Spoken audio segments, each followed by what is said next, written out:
hearth, the steel's nearly finished. The first and second helpers take a sample. Mike Kubinski's the first. Earl Strong is his assistant.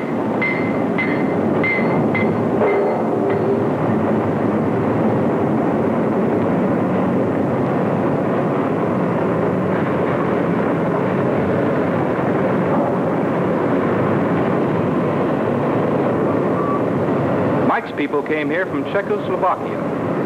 Earl's ancestors came from England in the 17th century, when there wasn't much to America but a few colonial villages along the coast.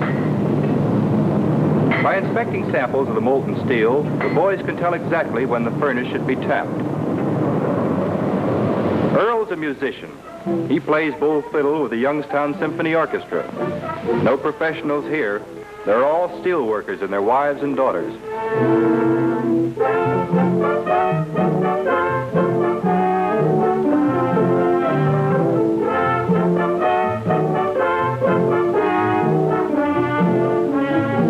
The maestro, Michael Picocelli, is a timekeeper in the mills, and there's been plenty of bad jokes about that.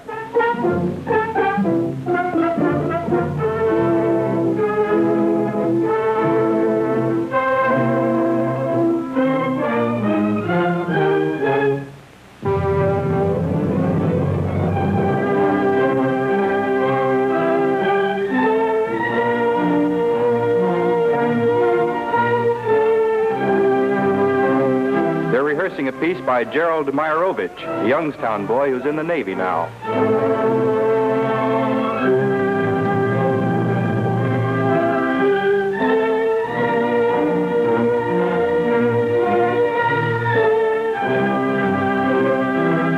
Steel men get in the habit of doing things together, like in the mill.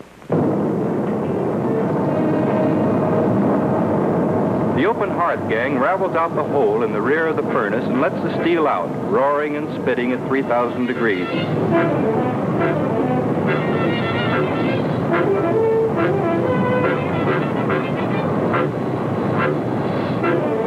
The pit gang dumps in alloys to give it the special qualities they want in this batch.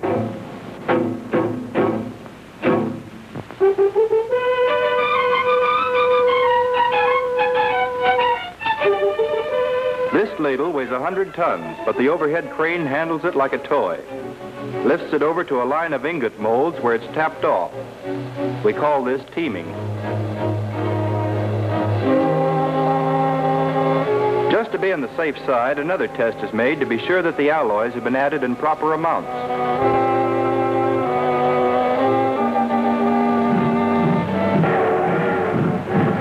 The ingots are carried over to the blooming mill where they get their first shaping.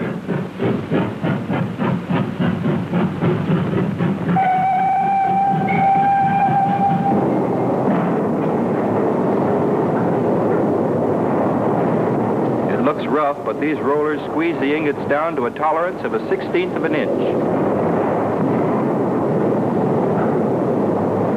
George Bannon and Clarence Kinney control the operation from the pulpit. They've been doing this together for so long, they work like one man with 4 hands.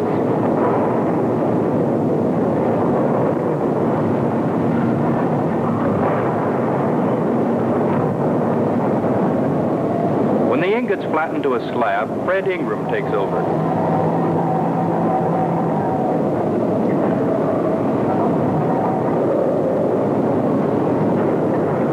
He cuts a slab with hydraulic shears under many tons of pressure.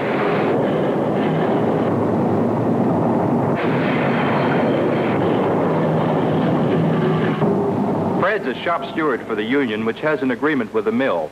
He represents the workers on the plant's labor management committee. These days, they're discussing production problems, and they've been doing a great job up there, working together, planning together, figuring out new ways to make more steel. We've got the machines, like this one in the hot strip mill, where in one continuous operation, a slab of steel is flattened into a sheet. Each roller operates at a different speed, synchronized to handle a slab that's growing longer and thinner and moving faster all the way down the line.